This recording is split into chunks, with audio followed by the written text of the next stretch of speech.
Collision d'un voilier contre le pont de Brooklyn à New York, ce que l'on sait des causes et conséquences de l'accident.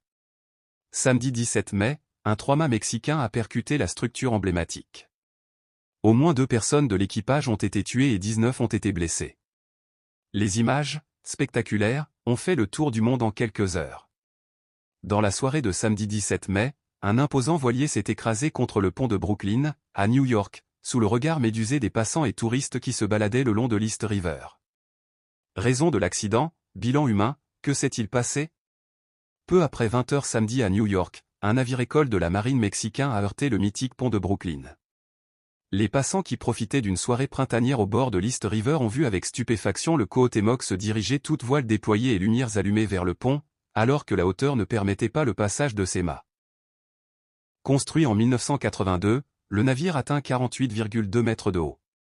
Bien trop pour passer sous l'édifice, ces 3 mâts ont heurté le pont les uns après les autres. Quel est le bilan humain? D'après Eric Adams, le maire de New York, 277 personnes étaient à bord du Cuauhtémoc. Le choc a été violent, certains marins se sont retrouvés soudainement suspendus à des harnais hauts dans les airs. Au moins 19 personnes ont été blessées, dont 2 sont dans un état critique, et 2 autres sont malheureusement décédés des suites de leurs blessures, explique l'édile démocrate. D'après la présidente mexicaine, Claudia Sheinbaum, les 2 personnes qui ont été tuées sont des membres de l'équipage. Pourquoi le navire n'a pas évité le pont? Difficile, quand on navigue sur l'East River, de manquer le Brooklyn Bridge.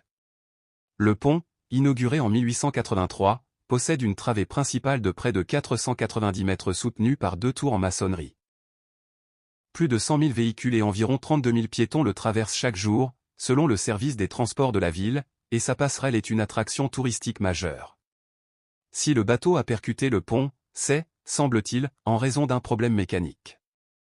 Le navire aurait ainsi perdu de la puissance alors que le capitaine le manœuvrait, le forçant à se diriger vers la culée du pont du côté de Brooklyn, a déclaré Wilson Arambol, chef des opérations spéciales de la police de New York, lors d'une conférence de presse. Le Cuauhtémoc venait de quitter un quai de Manhattan et devait se diriger vers la mer, et non vers le pont. Une enquête a été ouverte pour établir avec plus de précision les causes de l'accident.